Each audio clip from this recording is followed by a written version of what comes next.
আমরা যখন এই ঘটনা শুনেছি, মানে আমাদের ঘটনা শোনার আগেই বিএনপির চেয়ারম্যান উনি জেনেছেন, যার সাথে উনি আমাদের নির্দেশ দিয়েছেন যে মজনু ভাইয়ের সাথে কন্ট্যাক্ট করে এবং জেলা বিএনপির সাথে কন্ট্যাক্ট করে দ্রুত ওখানে আসছে।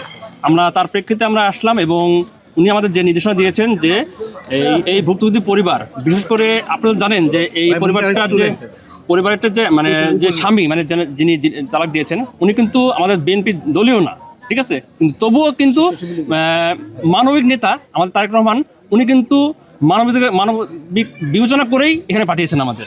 এক্সট্রিম মশার কয়েল প্ল্যান্ট ফাইবার দিয়ে তৈরি, তাই সহজে ভাঙে না, সুগন্ধিযুক্ত ও নিরবিচ্ছিন্নভাবে জ্বলে। ডেঙ্গু, চিকুনগুনিয়া বাহি সহ যে কোনো মশার বিরুদ্ধে দেয় এক্সট্রিম সুরক্ষা। উনি কোনো দলমত নির্বিশেষে কাজ করতে বলেছেন এবং এটাই হচ্ছে তার চিন্তা ধারণা এবং আগামী নতুন বাংলাদেশ যে নির্মাণ করবেন তার একটা উদাহরণ এটা।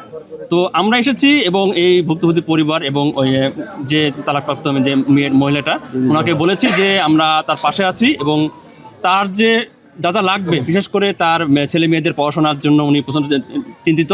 তো আমরা বলেছি তার পড়াশোনার ব্যবস্থা করা হবে, প্রত্যেক মাসে মাসিক বৃত্তি দেওয়া হবে, যেটা মধুময় বলেছে, এবং তার যদি ঘর নির্মাণ করতে হয় কিংবা অন্যান্য কোনো কিছু লাগে, সেক্ষেত্রে উনি জেলা বিএনপিকে বলবে কিংবা আমাদের সাথে যোগাযোগ করবে, আমরা সেই ব্যবস্থা করে দেবো এবং বিএনপির চেয়ারম্যান ওনার পাশে থাকবে, এটা আমরা বলে দিয়েছি অলরেডি।